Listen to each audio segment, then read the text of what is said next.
eu pretendo ter um tom engraçado, não é ofensivo.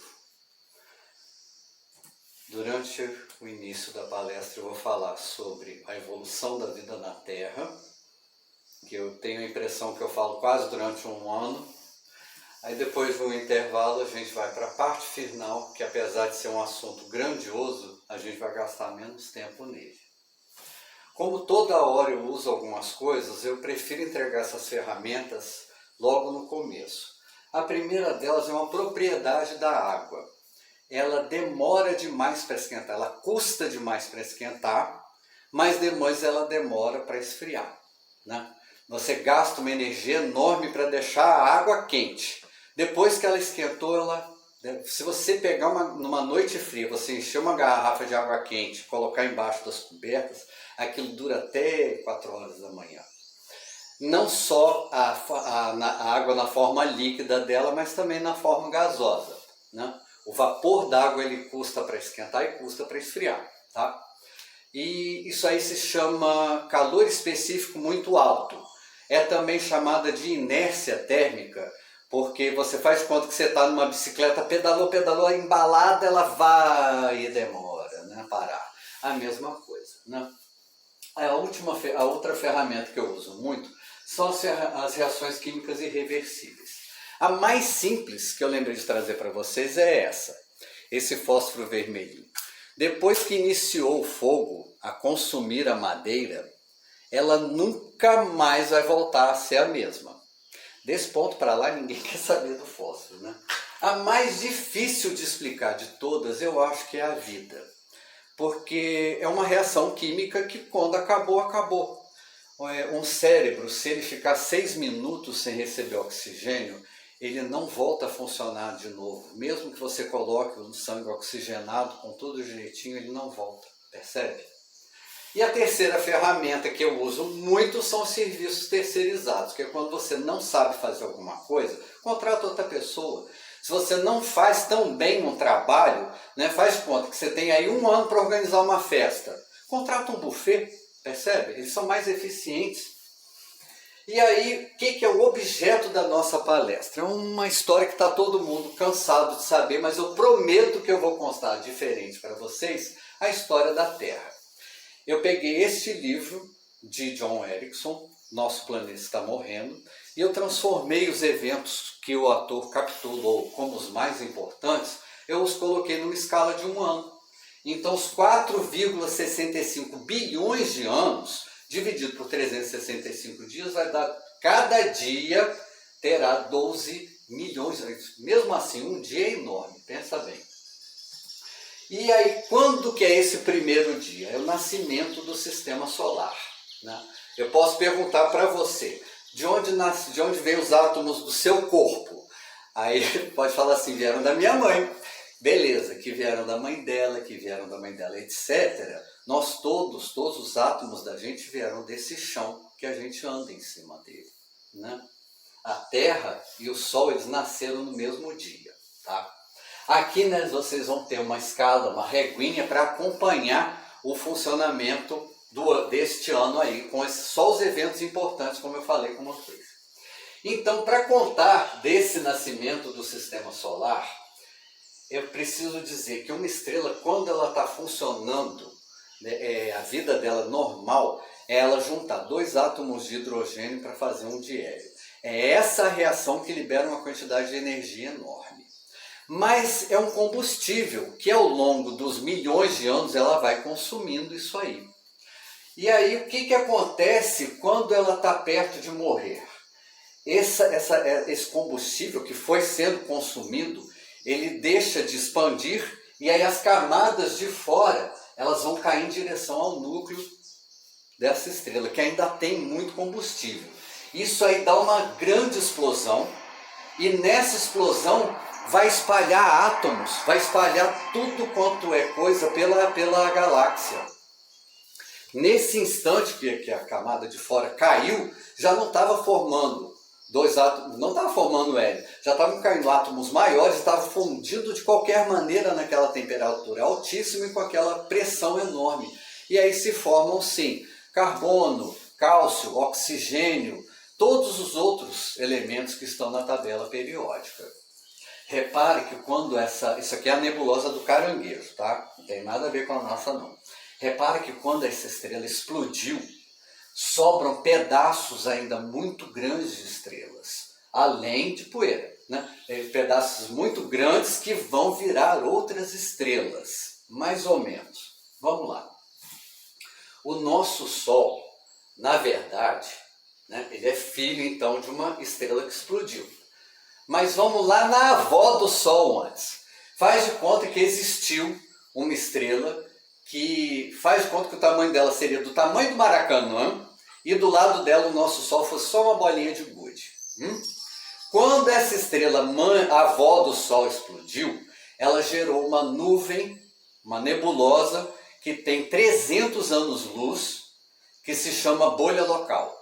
É onde estamos nós, né? Mas, na bolha local, uma estrela muito grande ainda foi formada. Vamos fazer de conta que ela era só um prédio de 10 andares, o nosso Sol uma bolinha de gude. Quando essa outra estrela explodiu, aí sim fez uma outra nuvem, que é o fluff local, que tem só 30 anos-luz, e ela é toda deformada mesmo, né? Você vê que aqui está Sirius, Vega, Centauro, que são consideradas as irmãs do Sol. O Sol, na verdade, pessoas, ele em termos de astronomia, ele é esquisito. Porque ele é sozinho, né? As estrelas vivem em grupos de 2 ou 3 normalmente. Ele é pequenininho em relação aos outros, ele é nanícolas mesmo. E ele, na verdade, é branco. A nós nos causa a impressão de amarelo porque a atmosfera fica com azul e a cor complementar do azul é o amarelo, né? E quando o Sol nasce dessa explosão, em volta dele está uma quantidade de poeira enorme, a poeira vai se agregando em poeiras maiores e essas poeiras maiores somos nós. Nesse dia nesse dia que nasce o sistema solar, Júpiter era magrinho ainda, vocês acreditam? Ele não tinha colecionado aquele monte de gases, né? Bom, durante o mês de janeiro acontece o nascimento da Lua. E aí é uma tragédia muito grande na vida da Terra, mas a vinda da Lua foi muito importante, porque sem a Lua talvez não existisse a vida.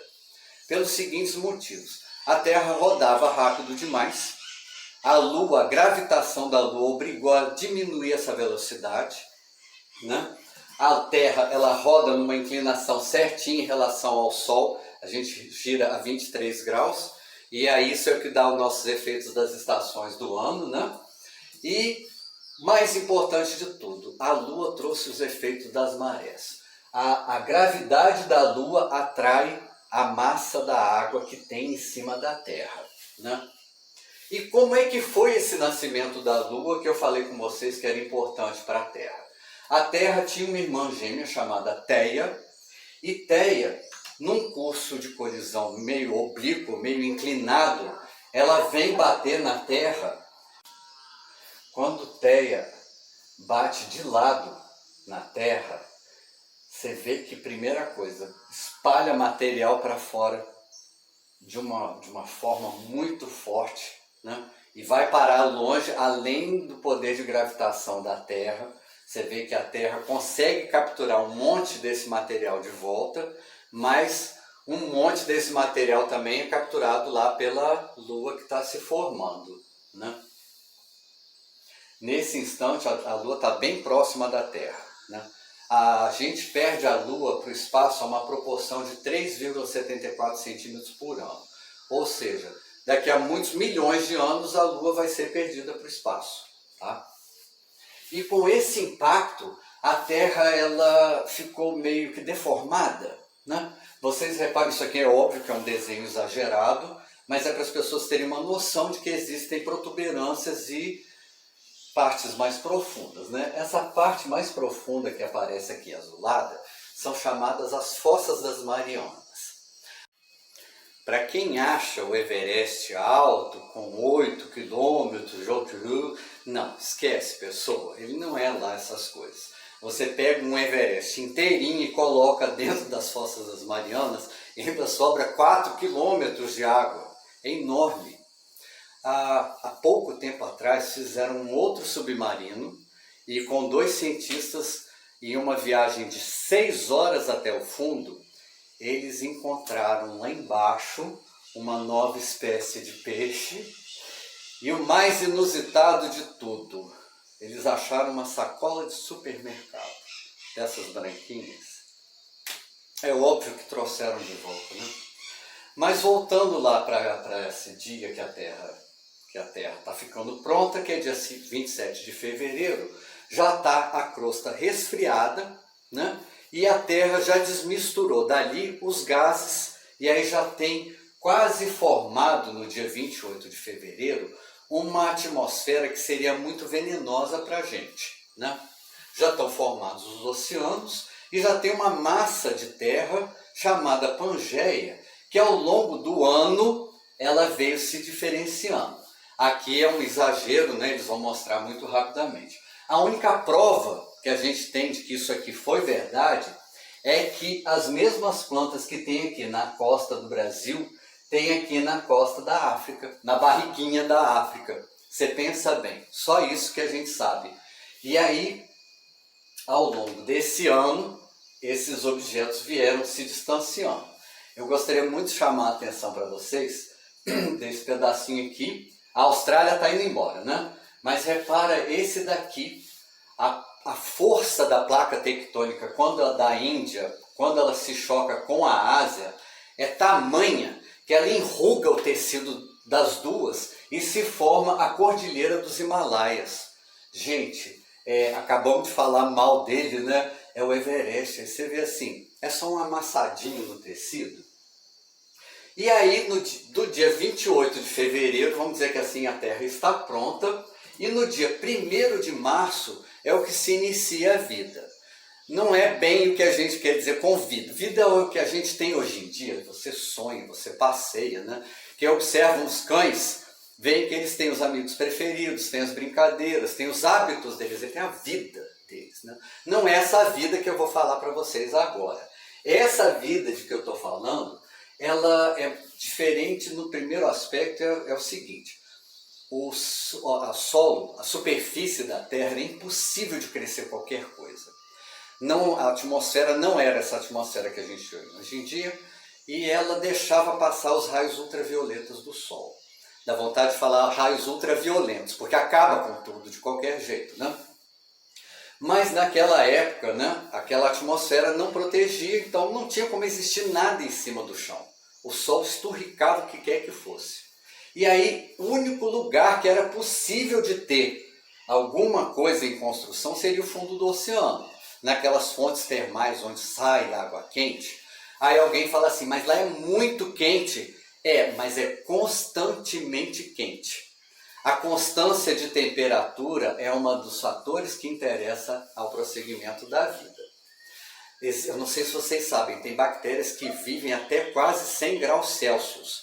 A água tem que estar na forma líquida, óbvio, mas você fala que elas são extremófilas, né?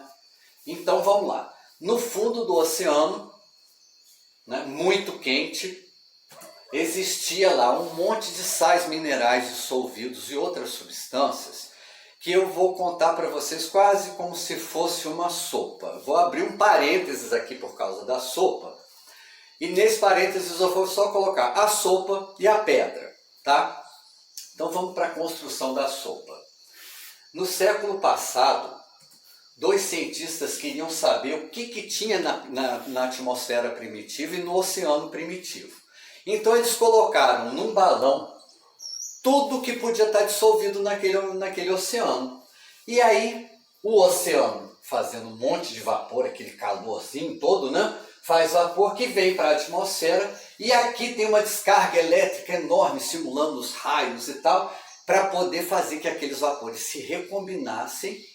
E aí aqui colocaram um mecanismo de esfriar e aqui coletaram a sopa, que a gente fala que é uma sopa pré-biótica. Esse filme ele demonstra o experimento. Miller é o cara que fez a parte química e o Ray é o menino que fez a parte da eletricidade. Os vapores vêm, conforme passam ali, dá a descarga elétrica, e aí logo depois de umas poucas horas já tem um pigmento marrom, e depois de um dia aquilo ali está preto de coisas. Quer dizer, recombinou um vapor de tantas maneiras que começaram a se formar coisas diferentes com essas combinações. As combinações que foram compradas na sopa, especialmente, são as nossas bases nitrogenadas, né?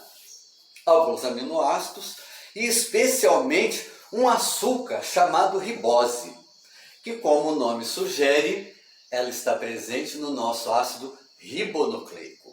É um açúcar que participa da duplicação de coisas. Ele já estava lá naquela sopa. É o tempero que faltava, né? Vamos falar agora da pedra que está lá dentro da sopa. É uma pedra parecida com essa, mas a sopa não é essa, tá bem? Só para situar. Esse é o experimento que a gente faz, é o seguinte: você pega uma linhazinha fininha e amarra uma pedrinha de sulfato de cobre e coloca essa pedrinha amarrada numa solução saturada do sulfato de cobre. Ela vai crescer, ela vai agregar dela própria, aumentando de tamanho. Isso quer dizer mais ou menos o seguinte: ela repete macroscopicamente a estrutura cristalina dela. Eu vou precisar dessa estrutura cristalina depois.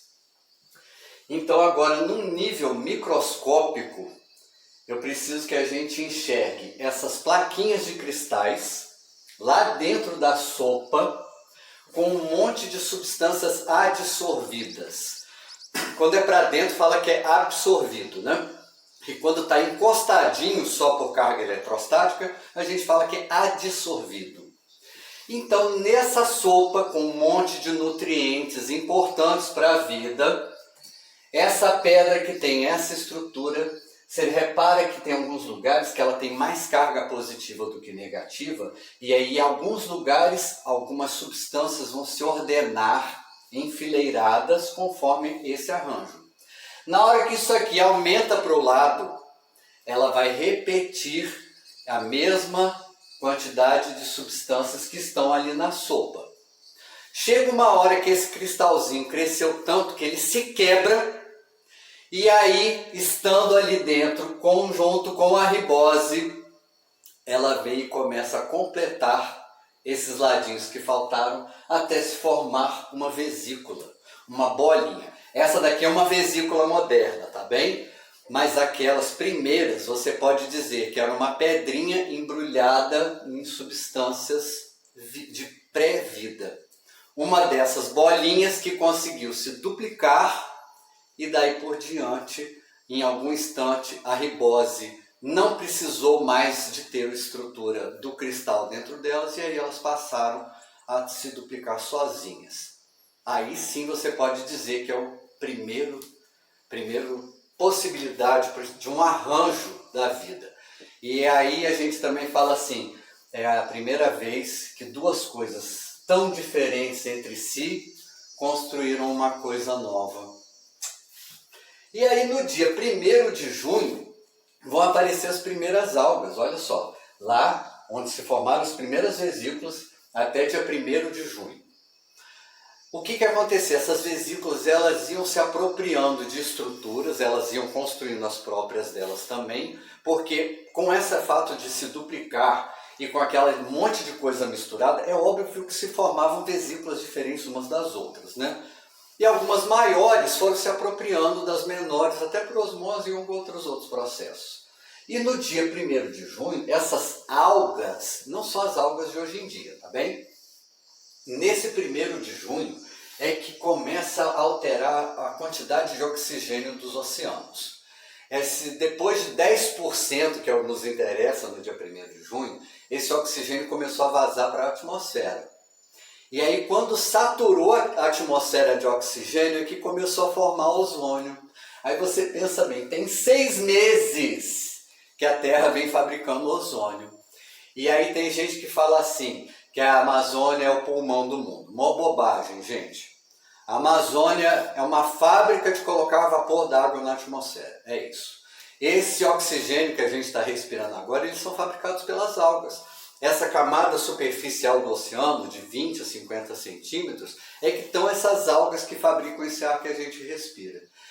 Essa camada é inclusive uma das que está mais em risco por causa de coisas que estão boiando e tampando essas algas que estão fornecendo oxigênio para a gente, né? Então, nesse instante que fabrica o oxigênio, a Terra começa a ficar azulada. E vocês reparem bem, pessoas, que a nossa atmosfera ela não é tão grande quanto a gente acha. Não é porque ela é muito maior do que a gente, que ela não é, em proporção à Terra, só uma camadinha muito fina, tá bem?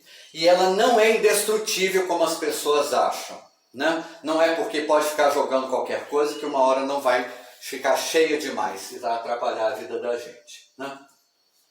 E as algas foram evoluindo, aquelas algas lá, algumas delas foram tomando um aspecto de animal, de deixar um flagelo, um rabinho atrás, né? E algumas outras foram seguindo a vida normal de algas. Essas que resolveram ficar animais, resolveram, assim, entre aspas, faz de conta que elas não fabricavam muito bem energia. E aí um dia, faz de conta que é você, uma célula primitivíssima, e aí você está indo um dia na corrente do oceano e você fala assim, gente, olha essa criaturinha, ela fabrica tão bem energia, é do tamanho de um cachorrinho, eu vou ficar com ela para mim. Aí essas células animais se apropriaram das mitocôndrias. E foi uma associação que deu tão certo, que é uma simbiose. Mas quando é uma simbiose dentro de uma célula, a gente fala que é uma endossimbiose. Era só dar comidinha para ela, ela dava energia. Vivemos todos bem, né? Mais ou menos. Porque a mitocôndria, ela tem o DNA dela, sabe? É como se fosse uma outra pessoa que mora na sua casa. Mas ela se tornou tão importante nesse processo de energia que você pensa bem. Hoje em dia, né? A menor célula que um mamífero consegue fabricar é um espermatozoide. Dentro daquela cápsulazinha vai exclusivamente material genético. Aí você fala assim, mas ele tem um rabinho, ele tem um flagelo lá atrás, né? Quem é que toca aquele flagelo? Na base do flagelo tem que ter mitocôndria, senão não ia ter energia para tocar aquilo ali, percebe? Aí você fala assim, enquanto a realeza está toda no cockpit, tinha que ter alguém lá embaixo para tocar a manivela, né? Mais ou menos isso. E enquanto as células animais pegaram as mitocôndrias, as células vegetais pegaram os cloroplastos. E você vê que é uma coisa interessante, o núcleo do cloroplasto, ele é verdinho, de magnésio. E o núcleo das hemácias é vermelhinho. Aí você fala, são cores complementares. Até nesse aspecto, plantas e animais foram feitos para viver juntos, percebe que é interessante? Só que aí você pensa uma coisa, dentro da sua casa está morando outra pessoa. É muito importante que o seu material genético, a sua preciosidade, fique resguardada no núcleo diferenciado. Por isso é que no dia 15 de setembro isso teve que acontecer. Entende? E as células elas começaram a se organizar tanto que elas passaram a ter assim, sei lá, um aspecto de cidade, né? Várias estruturas especializadas. A vida ela tende do simples para o complexo e nunca regride, né? E é um padrão pujante. No dia 10 de outubro vem acontecer a reprodução sexuada. Aqui eu vou falar um aspecto filosófico que é o seguinte. Esse outro, ele tem algo que eu não tenho, ele é diferente de mim. Mas eu e ele juntos, nós construímos uma coisa nova, melhor do que nós. E aí, vou falar dos dias atuais, você tem uma flor, que você tem a possibilidade dela se autofecundar, caindo pólen dela sobre ela mesma na parte feminina. Se nessa flor cair um grão de pólen de outra planta, o grão de pólen da outra planta vai crescer muito mais rápido, porque a planta retarda o crescimento do pólen dela própria. Ela sabe que trazendo hormônios diferentes de outra planta vai dar um fruto muito maior. Um tomate polinizado muito melhor, gente. Olha que morango ridículo. Se não tiver aquelas abelhinhas, o açaí não dá tanto quanto o outro, né?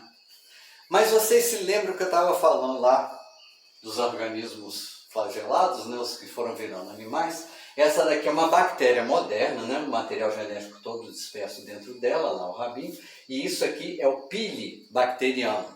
Quando isso encosta uma na outra, elas trocam de material genético numa velocidade rapidíssima. E aí, num instante, em menos de 5 minutos, elas vão ter filhas melhores do que as duas anteriores. Por isso que o antibiótico é tão sério, tem que matar até o final, né? E no dia 11 de novembro, esses organismos flagelados, eles foram se agrupando em outros organismos, foram se colando uns aos outros, né? As algas se juntaram em placas que foram ficar lá perto do sol, né? Boiando na superfície, e alguns grupos de bichos foram se virando as esponjas, essas coisas que a água tem que passar por dentro delas para elas tirarem os nutrientes. Mas vamos fazer de conta que você é uma célula que tem aquele rabinho atrás, aquele flagelinho, e que você vai pela corrente do oceano filtrando as substâncias que você precisa. Se você colar com um outro seu parente, um amigo, um colega, vocês vão mais longe filtrando melhor, beleza.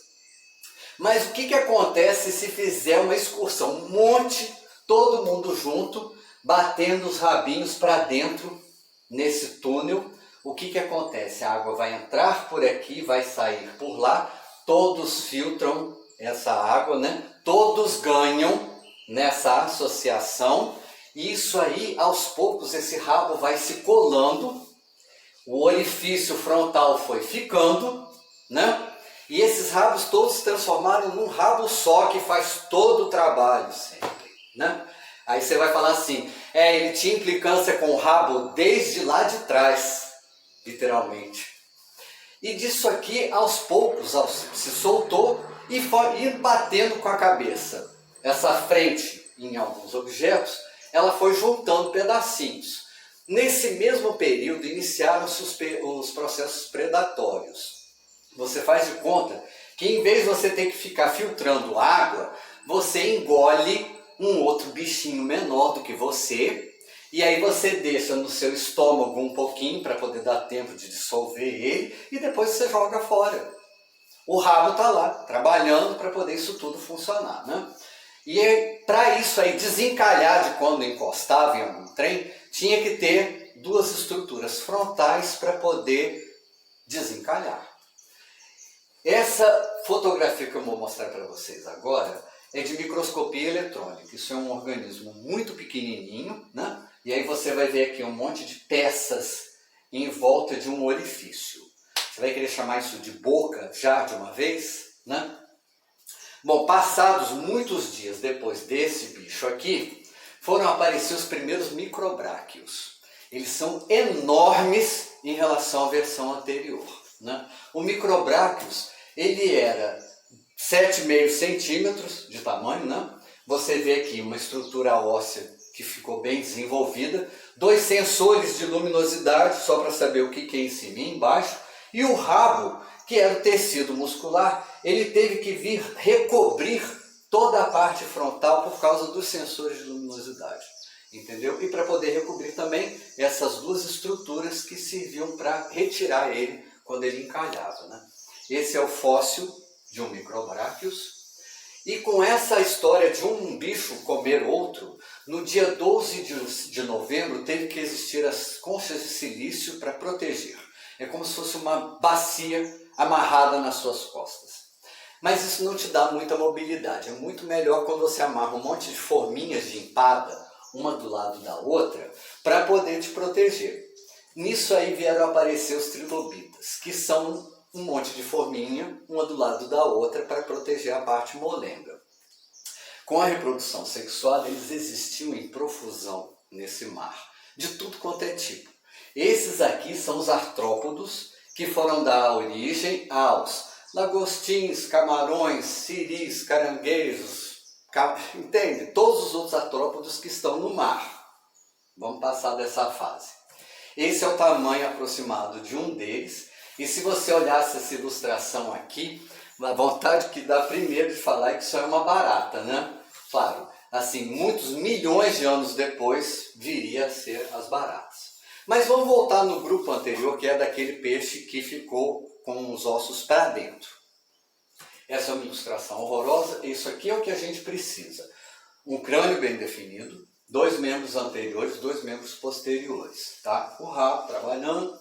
E esse peixe moderno que eu vou mostrar, eu preciso que vocês olhem só essa bexiga. A bexiga natatória é uma estrutura que os peixes modernos têm, que quando eles estão na superfície, eles esvaziam para poder ir para o fundo rapidamente. Isso aí é o mesmo esquema que o submarino usa, né? Você repara que aí já tinha um monte de curvinha nesse estômago para poder ficar a comida, né? Mas não é desse grupo, isso aqui é um peixe moderno. Vou falar agora de um peixe lá daquele período, que é o selacanto. Esse fóssil era a única coisa que se teve do selacanto durante muitos anos. Com esse se fez esse desenho e esse peixe, ele já tinha esse monte de nadadeiras, que é o que nos interessa, né? Ele não tinha bexiga natatória ainda. Ele é mais moderno um pouquinho do que tubarão. Tubarão é de 430 milhões de anos, né? E esse daqui ele tem 400 milhões de anos. Deixa eu descansar um instantinho. Eu preciso contar para vocês o motivo de eu dar essa palestra. Eu um dia estava num lugar público e de longe eu estava vendo um rapazinho colocando papel de bala na boca e logo em seguida ele jogou o papel de bala no chão. Eu pensei assim, dá tempo de depois eu ir lá e falar assim, vamos levar esse lixinho para aquela latinha para ela ficar feliz e tal. Eu era o próximo a ser atendido e estou lá olhando e vem um adulto comendo amendoim e provavelmente o pai do menininho, e ele acaba de comer e joga o papel no chão. Ainda bem que eu não fui fazer aquele papel porque era politicamente incorreto, além de imbecil, né? Porque na verdade lá não era esse lugar de fala, percebem? O lugar de fala é aqui, dando uma palestra onde eu posso pedir a vocês que estão assistindo. Por favor, não joguem o lixo de qualquer maneira. Isso aí está virando um problema muito grave, né? Vamos voltar lá para o selacanto, que foi assim. Desculpa, eu precisava descansar um instante. Quando esse peixe estava sendo catalogado apenas desse modo, teve uma expedição de cientistas que foi ao Ártico e encontrou lá num bloco de gelo um selacanto inteirinho preservado. Aí foi aquele ofurô na comunidade científica. Agora a gente vai saber o que eles comiam, o que eles faziam, ter uma noção do que era a vida deles, né? Legal. Durante umas 2 semanas funfou, né? Passados uns dias, ô moço, esse peixe aí que apareceu no jornal, nós pescou aqui ontem. Aí pesquisador, né? Só pode ser história de pescador. Foram lá para verificar, o selacanto era vivo. Ele mora em umas partes mais profundas do mar, e aí com menos influência do ser humano ele ainda era vivo. Enfim, foi bastante interessante para aqueles dias. Mas o peixe que nós precisamos falar dele tinha na verdade só 4 membros. É o Eupistostege. Ele tinha um tamanho já muito maior, né? Ele já tinha mais de 1,70 m de comprimento. E eu preciso, vocês sabem que às vezes faço a sonoplastia dos eventos, né?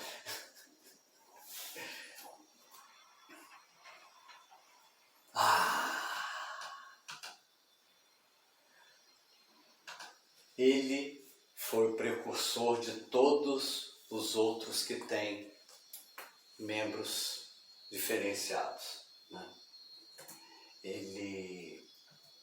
Nós temos os nossos braços com as mãos diferenciadas dos morcegos, que esse dedo ficou para fora e essa membrana interdigital veio crescendo para poder fazer essa membrana que compõe a asa deles, né?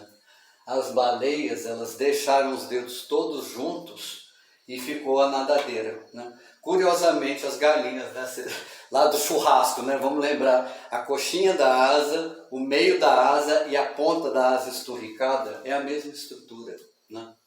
E se você for olhar o desenvolvimento do feto, a gente repete a historinha do mesmo jeito que já aconteceu, né? E aí, o que acontece no dia 1º de dezembro?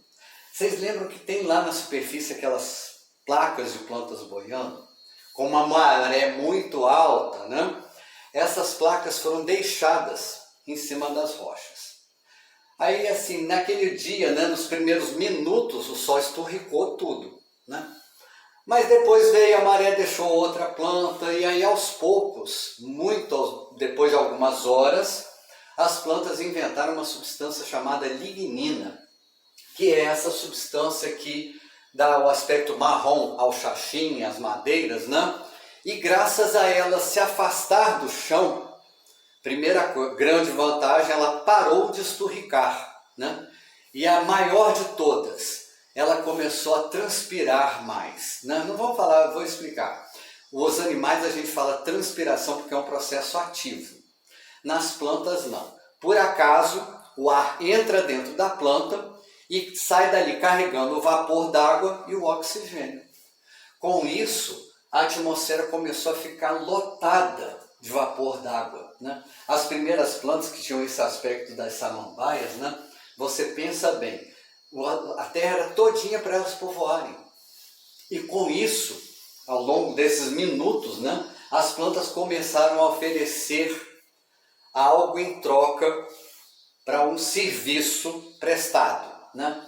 As flores precisavam de que trouxessem pólen de outras flores para elas, então elas ofereceriam alguma comidinha para quem fizesse esse serviço. Aí vamos falar mal então daquele grupo lá dos que tinham as forminhas de pato, né? Os trilobitas que foram virar os camarões. Aí você pensa uma coisinha, nos camarões não tem aquela peça atrás igual das lagostas, né? Uma peça grandona que serve de propulsão. Quando esses grandes foram deixados pelas marés do lado de fora, aquela peça ela servia para abanar o abdômen deles. Mesmo porque a maioria dos insetos de hoje em dia, os modernos, né, são por processos que eles respiram, por furinhos que tem no abdômen. Então aquela peça que servia para abanar o bumbum, abanava tão freneticamente que ia caindo para frente. E depois de um tempo eles começaram a migrar essa peça para cima, até que aquilo começou a servir para voar. Mas você pensa uma coisa assim, um protótipo não voa bem, né? Então as flores daquela época tinham que ser especialmente preparadas para receber esse voador, né? Então as pétalas das magnoliáceas, aquelas plantas que têm um cheiro primitivo, né? As primeiras flores. Aliás, você sabe o que quer dizer flor? Flor em grego quer dizer, é uma coisa mais associada ao que há de mais belo, ao que há de melhor, né? Então as magnoliáceas, elas organizavam as pétalas com bastante óleo essencial, bem carnudas, saborosas, entendem? E aí vinham polinizar elas, os besouros. Eu vou mostrar para vocês os besouros numa flor moderna, numa rosácea, só para vocês entenderem que eles são muito maiores do que ela, né? Mas você volta lá ao filme, lá onde só existiam, naqueles minutos onde só existiam as flores com pétalas, desse jeito aqui, né, as magnoliáceas que eu quis dizer, você faz de conta que aqueles bichos que voavam mal, né? Hoje em dia, você já viu algum besouro voar bem? Gente, nem hoje em dia. Infelizmente, ele está aqui, né? A flor está aqui, ele fala, vou pousar ali, passa. Na hora que ele consegue pousar nessa flor, ele faz um estrago enorme. Além dele comer as pétalas, ele vai e come os estames, bagunça tudo. Mas a flor conseguiu polinizar uns poucos óvulos que vão ficar mais vistosos. Era só isso que ela precisava. Aí você fala assim, coitada, né? ela ofereceu o que havia de mais belo, de melhor. Vem esse outro que bagunça com tudo, mas parcialmente ela conseguiu o que ela precisava. Trocou um serviço por outro, né? E aí no dia 2 de dezembro os animais saem da água. Aí você pensa, faz a cena, né? Do lado de fora do mar já está uma atmosfera saturadíssima de vapor d'água. Mais gostoso do que dia de chuva. Oxigênio sobrando. Comida à vontade. Você pensa bem, né? Aqueles animais que tinham uma bexiga natatória mais desenvolvidas, que foram largados pelas marés e que tinham membros que conseguiam voltar para dentro d'água, esses peixes foram virar as iguanas. Aqueles que moram tanto no mar quanto na terra, né? Tem o melhor dos dois mundos, né? E as iguanas, comendo à vontade, vamos fazer de conta, aqueles bichos, né? Comendo à vontade, você pensa bem, cresceram tanto até virar os dinossauros no dia 20 de dezembro. Está lá o tiranossauro com as mãozinhas dele, né? Esses bichos que comiam muito, tiveram um problema muito sério no dia 26 de dezembro, que é o seguinte: caiu uma pedra, um asteroide, se chocou com a Terra e levantou uma quantidade de poeira enorme. Essa poeira cobriu o sol, as plantas morreram e quem comia muito morreu. Só sobreviveram os grupos menores. E um deles é esse grupo que eu vou falar para vocês, que são as aves.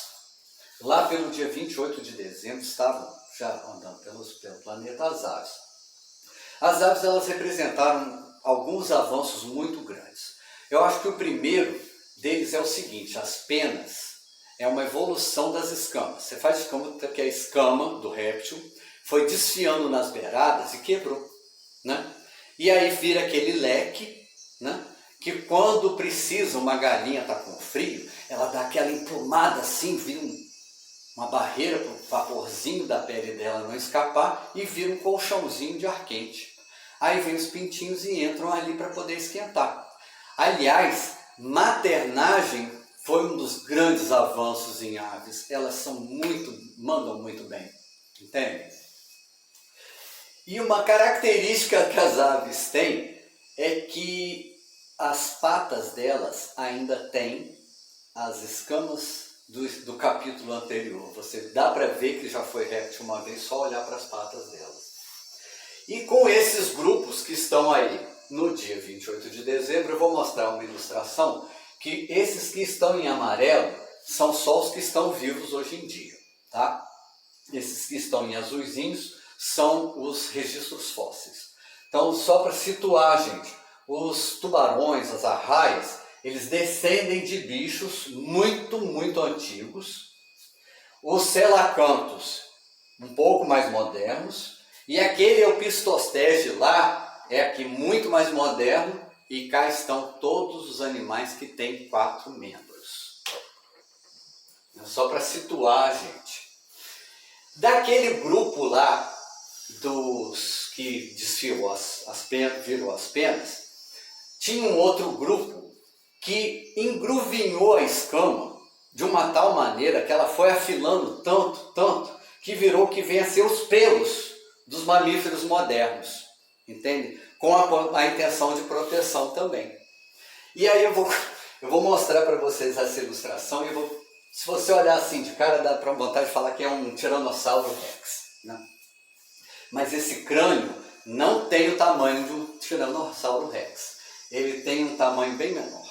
Ele era classificado como réptil até o dia que acharam um bem conservado e com a dentição completa, concluíram que ele na verdade era um mamífero. Esse crânio tem esse tamanho na verdade, pessoa. Ele, por viver em tocas e sair à noite, ele sobreviveu aos dinossauros. E o fato dele estar ali escondido no dia 26 é que o poupou da grande catástrofe. Quando morreu todo mundo, especialmente o maior predador dele, ele pôde sair e virou, né? Aí a novela vai ficando mais quente, porque do dia 26 ao dia 31 de dezembro, as coisas começam a ficar parecidas com o que são hoje em dia. Os cavalos, eles eram do tamanho de um cachorro e vieram crescendo. Nesse período, eles vieram diminuindo os dedos deles, né? Não é indecência. Eu vou mostrar qual é o dedo que o cavalo tem. Hoje em dia é esse dedo aqui, tá? E a nossa unha vem a ser o que é o casco do cavalo, né? É mais ou menos assim. Se você fosse colocar uma pessoa do lado, ficaria desse jeito, apoiado sobre esses dedos. Essa daqui é a evolução dele ao longo desses anos. Mas eu não contei para vocês a maior. Vocês não sabem, né? A maior é a baleia. Elas eram animais de 4 patas, que por viver naqueles lugares que a água inundava toda hora, elas usavam mais os membros anteriores e aos poucos as pernas diminuíram tanto que hoje em dia só existe vestígio, né? Aí existe aquela piada, né, de que perdeu as pernas, virou só peixe dali para baixo, né?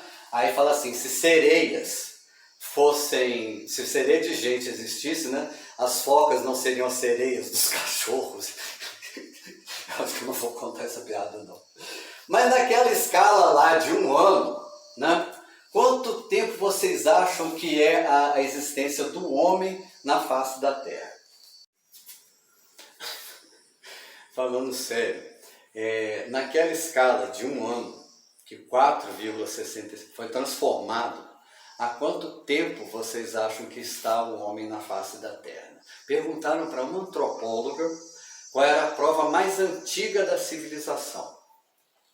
Eles esperavam que ela lhes trouxesse uma ponta de flecha, uma machadinha, um Motorola tijolão, né? Não, ela trouxe um fêmur de adulto calcificado. E aí explicou para eles o seguinte, essa daqui é a prova de que um adulto que não podia sair para caçar ou pescar foi alimentado por outro adulto. Simples assim. Era a prova de que nós já fomos muito mais colaborativos, talvez, do que hoje em dia, né? Hoje em dia nós somos muito bem aparamentados tecnologicamente, mas eu acho que por dentro o ser humano está precisando, né? Mas quanto de tempo é naquela escala lá? Aí alguém da plateia pode falar assim, olha, depois das 11h30 da noite. Aí alguém vai falar assim, é 1 segundo. Errou feio, errou rude, né? A gente está a muito menos do que 1 segundo. Eu vou mostrar para vocês. Vocês lembram lá do começo da palestra? A qualquer bolhazinha dessas que aparecer aqui, ela vai ser de 1/100º de segundo, né? E nós, na verdade, nós estamos na Terra a 15 bilionésimos de segundo. E aí eu pergunto aos senhores, nós estamos aí numa festa que foi preparada durante 1 ano para transformá-la em quê?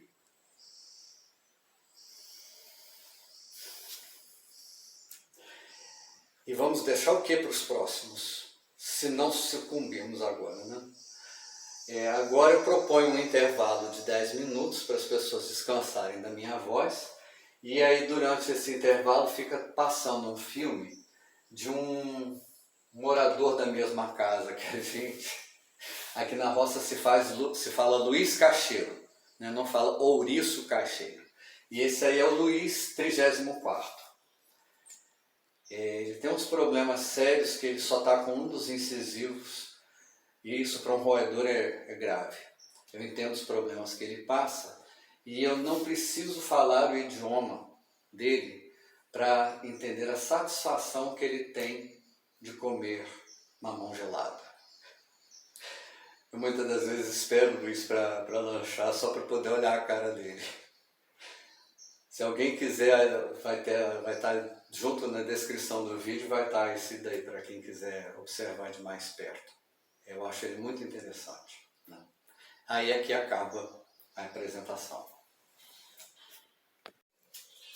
As ferramentas para a segunda parte da palestra são as seguintes. Só recordando a evapotranspiração das plantas, né? Aquele processo de botar vapor d'água na atmosfera, e a necessidade que existem de alguns organismos de outros, ou de organismos que vivem uns com os outros, né? James Lovelock, em 1979, ele propôs a hipótese de Gaia, de que Gaia é o nome da divindade grega, de que a Terra seria um grande bicho, né? Do mesmo jeito que a gente tem bichos andando dentro da gente, Gaia seria um bicho onde tem nós andando em cima dela, né? E aí tem algumas analogias que eu acho assim românticas, fantasiosas, né? Por exemplo, que a cordilheira de montanhas que tem desde a América do Norte até o final da América do Sul seria a espinha vertebral de Gaia. Lindo, né? Que em São Tomé das Letras existe um cristal com dezenas de metros cúbicos de tamanho, que seria o coração de Gaia. Também muito bonito, mas não vejo funcionalidade nessas aí. O que eu acho mais interessante nas analogias é que seriam as veias que os animais têm, elas se assemelham aos rios. E o nosso sangue se assemelha de fato à água que corre por esses rios. Então, dessas duas analogias, a gente pode dizer que se parecem em alguma coisa, mas especialmente a gente precisaria falar de como é recoberta essa pele de Gaia. Aí vocês vão lembrar lá das aves que desfiaram as escamas, dos mamíferos que fizeram os pelinhos, e Gaia, né, a cobertura natural seriam as árvores, né, na mesma proporção, talvez na mesma intenção, porque o que acontece? Onde você tem floresta, você tem um clima que é completamente diferente de onde está uma pastagem. Aqui vocês estão vendo uma chuva que cai sobre uma floresta, e aqui um detalhe de uma árvore onde a chuva está caindo, e aqui a mesma chuva que incide sobre uma pastagem. E aqui o detalhe da chuva caindo sobre as gramíneas, né? Então, bora para a floresta, né? A água grossa da chuva que cai naquela primeira folha larga da árvore, espatifa para tudo quanto é lado, desce pelo tronco devagarinho, né? E por baixo da árvore só está caindo aquelas folhas, aquelas aguinhas tudo menorzinha. E o que encontra no chão da floresta? Uma camada grossa de folhas, que a gente chama de serrapilheira, onde tem bichinho morto, um monte de trem. E isso aqui é como se fosse uma esponja. Você pensa bem, até aquelas gotinhas pequititinhas, molhar isso aqui tudo, demora. Ainda bem que demora, porque o solo, ele não bebe água rápido. Se você abrir um hidrante, você não consegue beber água daquele jatão de água assim para cima, né? O solo é a mesma coisa. Apesar dele ter os furinhos que as minhocas fazem, dos besouros, das formigas, apesar dele ser todo poroso, ele bebe água muito devagar. E aí, num processo chamado percolação, a água desce por baixo aqui da floresta e vai sair lá embaixo numa mina d'água. Ela fabrica a água, né? A outra cena é a seguinte: a chuva incidindo sobre uma pastagem. As gramíneas, elas têm as folhas fininhas e viradas para cima. A água da chuva, com aquela força toda, passa por ali, acerta diretamente no chão. Aí quando você passa do lado de uma pastagem, que você vê aquela água amarela descendo, você fala assim: ué, gente, se a água era transparente, ela aqui está amarela. Aí você pega um copo, colhe aquela água e deixa uns dias quieta. Você vai ver que no fundo se formou uma laminha, né? E aí eu pergunto para você, naquele copo tinha aquele tantinho, né? Quanto tinha de terra que desceu daquela pastagem quando choveu 5 horas seguidas aquele dia, né? Quanto desceu eu não tenho como dizer, mas eu posso dizer para onde ela foi, que foi para dentro de um rio. E quando chegou no fundo do rio, ela subiu o fundo do rio, assoreou, diminuiu a capacidade de transporte de água daquele rio. E quando aí esse rio precisa de novo de muita passagem para a água, ele não tem para onde passar, essa água sai do leito do rio e causa o que se chamam enchentes. Se fosse num cérebro humano e vazasse água assim, a gente diria que foi um acidente vascular cerebral, um derrame, né? Bom, e o que acontece quando alguém pega e toca fogo nisso aqui? É o seguinte: como isso aqui é uma concentração muito grande de carbono, hidrogênio, um monte de outras coisas que pega fácil fogo, e como é misturado com pedaços grandes, o fogo num lugar desses é extremamente cruel, porque ele queima muito devagar e ele queima todas as formas de vida maiores. Não sobra nada. E aquelas pessoas que tocam fogo em pastagens para limpar a pastagem, elas retiram daqui a pouquíssima poupancinha que uma planta dessas ainda teria. Ou seja, numa atitude tão rápida, a gente consegue acabar com um serviço que funciona tão bem, né? Nessa transparência daqui, estão os nomes direitinho, né? Quando a chuva cai lá em cima, transprecipitação, as gotinhas que passam para cá. Aqui está o escoamento de base e aqui embaixo temos uma mina d'água com a sua mata ciliar. O cílio é para proteger o mais, vamos dizer assim, sensível, né? E os cílios, nessa casa, a mata ciliar, a intenção delas é não permitir que caiam coisas dentro dos cursos d'água. É como se fosse uma cobertura das nossas veias, né? Uma proteção das nossas veias. Mas aí você faz de conta que existe um cadáver de boi que está prestes a cair dentro de um curso d'água, mas qualquer aguinha que vier vai derrubar ele. Mas se você tiver ali no percurso um monte de árvores na frente, vai impedir que esse cadáver caia dentro do rio. Do mesmo jeito que deveria impedir que dentro do rio fossem parar fogões, geladeiras, sofás, que depois de um tempo também se transformam em trombos e também prejudicam o curso d'água e não são digeridos pelos bichos, não é mesmo? Então os cursos d'água, de um certo modo, precisavam dessas matas ciliares e de um pouco mais de conscientização, né? Nessa transparência eu peço que vocês relacionem o ser humano, a floresta, o morcego e a água. Aí fácil, né? A gente, se ficar 3 dias sem beber água, erro irrecuperável, não volta. A floresta, vou colar do slide anterior, a floresta é uma fábrica de água, ok. Não. O morcego não tem nada a ver com nós, né, velho? Mas ele mora na floresta, ok. Não se fala muito desse grupo, entendeu? E aí eu tenho uma certa predileção, porque eu, depois de uns 57 anos, eu devo ter plantado mais de 20 mil mudas de árvores nativas.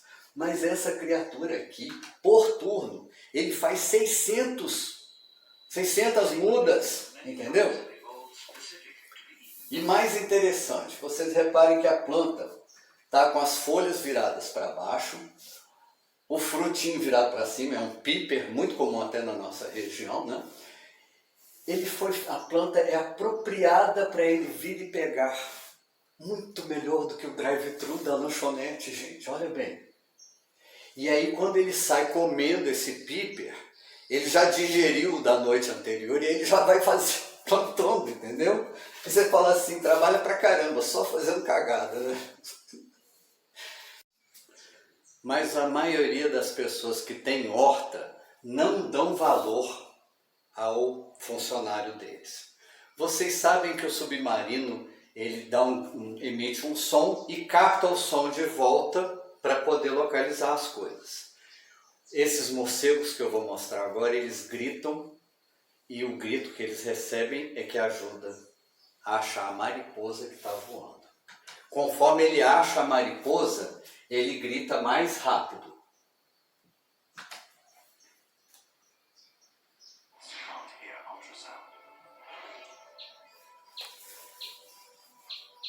Olha o tamanho.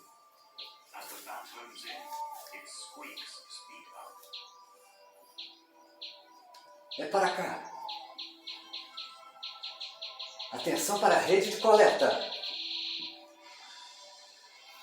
Capturado. Delícia. Mas aqui em casa a gente ainda tem mais apreço por um outro, que é o polinizador das bananas. Reparem o dedo polegar que ele usa para ancorar.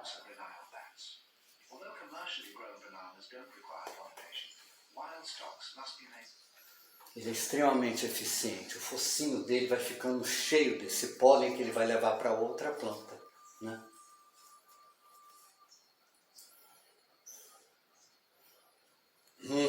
Delícia!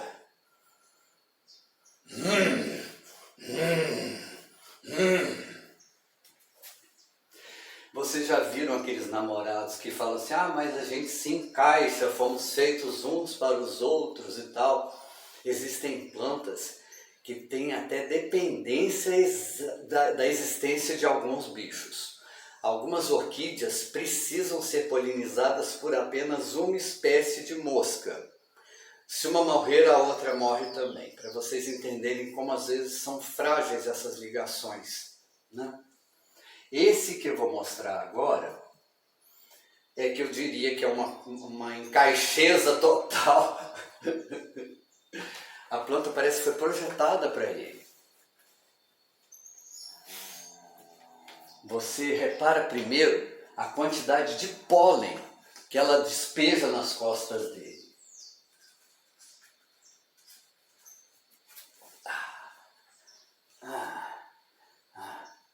Isso deve dar uma coceira depois nas costas, fala. Quando ele chega na outra planta, tá lá. Observa a curvatura, como é que é feita certinha.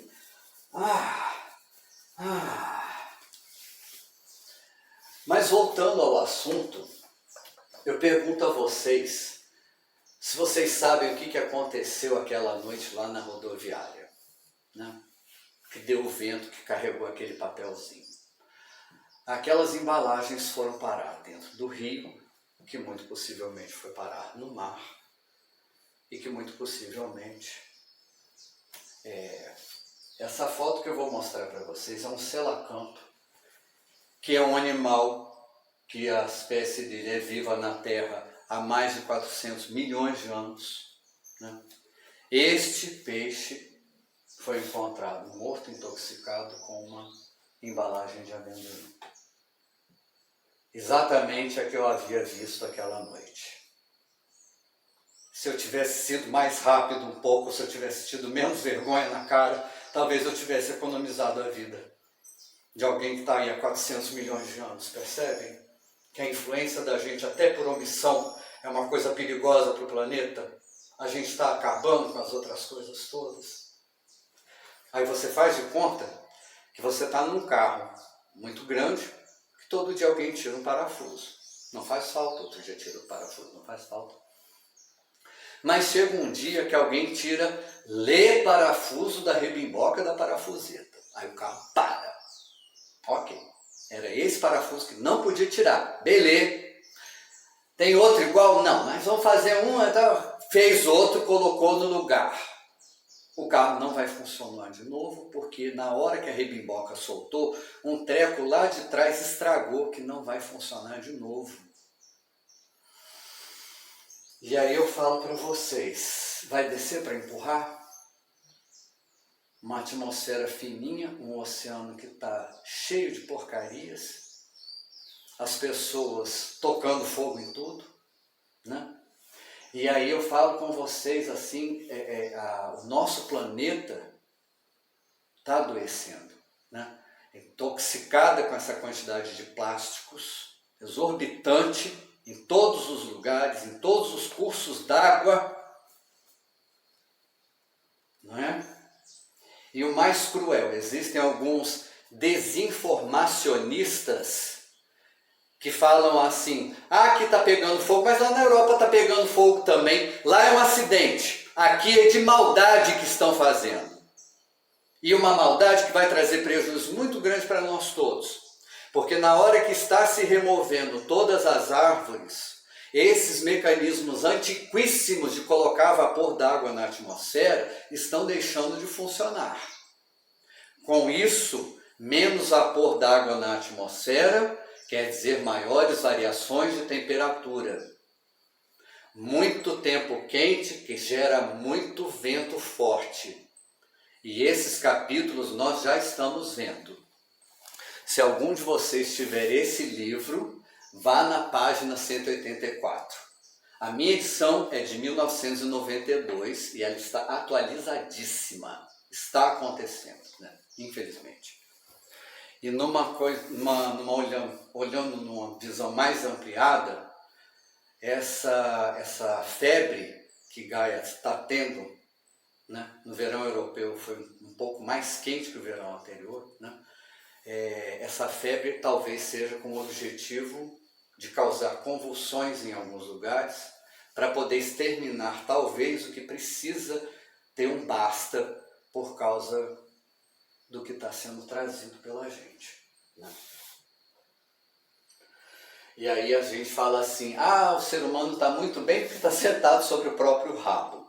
Esse é um ditado antigo que quer dizer mais ou menos o seguinte, você não tem nada a ver com isso. E aí eu pergunto a vocês, literalmente, você sabe onde está o seu rabo? Vocês lembram lá da sambiquira da galinha?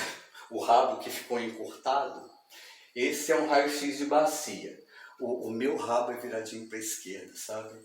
E aí você pergunta assim, qual é o direito que o ser humano tem de destratar esse outro que veio para viver no mesmo planeta com a gente, com as diferenças, esse outro que pode ser um gambá, pode ser os animais do fundo do mar, esse outro que merece respeito porque tem direito a viver como nós temos uma vida, né? E não é esse outro que, por ser diferente da gente, não é com ele que a gente tem a chance de construir uma coisa nova e melhor? E pense bem quantos outros existem nesse mesmo planeta que a gente, não é mesmo? Então algumas atitudes do ser humano podem ajudar a modificar o quadro. São atitudes pequenas, são atitudes de cada um. É assim, é ridículo você falar, mas se você castrar seu animal e manter ele vacinado, você já está ajudando o planeta. Percebe? É uma atitude sua e dentro de casa você evitar que tragam animaizinhos que não são desejados para o planeta. Percebe que é uma coisa local? Eu falo muito assim, a gente faz pão em casa e a gente compartilha esse pão e aí eu falo com a pessoa, quem parte e reparte sempre fica com a melhor parte. Retorna para a gente em forma de carinho, em forma de brincadeiras, né? Então quando você tiver um pouco a mais, partilhe. Isso faz bem para você, ajuda a gente a se tornar o que a gente já foi, né? Essa é a questão do lixo. Existe uma proposta muito interessante para um tratamento de esgoto em alguma cidade que seja cortada por rios. E o que acontece? Quando isso estiver funcionando, as prefeituras vão pedir para as donas de casa triturarem o lixo, que é o lixo orgânico, e jogar na privada, para poder servir para alguma outra coisa, em vez de ser desperdiçado. Percebe? E existe também um projeto para um robô que colhe o lixo do mar. Esse aí é uma parceria, eu espero, entre alguma faculdade em São Carlos e uma faculdade que tem no Japão. É bastante simples e eu considero eles bastante necessários, né? E sempre que você estiver andando em algum lugar e ver que tem algum lixo abandonado, dá carona nele até uma lixeira. Você vai estar salvando a vida de um bicho, não é mesmo? E na medida do possível e do impossível, pessoas, por favor, não queimem mais nada. Eu acho difícil pensar que algum animal gostaria de ter fogo sobre a própria pele. Não é para a gente tratar ela assim, não é mesmo? Pela audiência de vocês, muito obrigado. Eu espero que eu tenha cumprido com a promessa, contado de um modo diferente.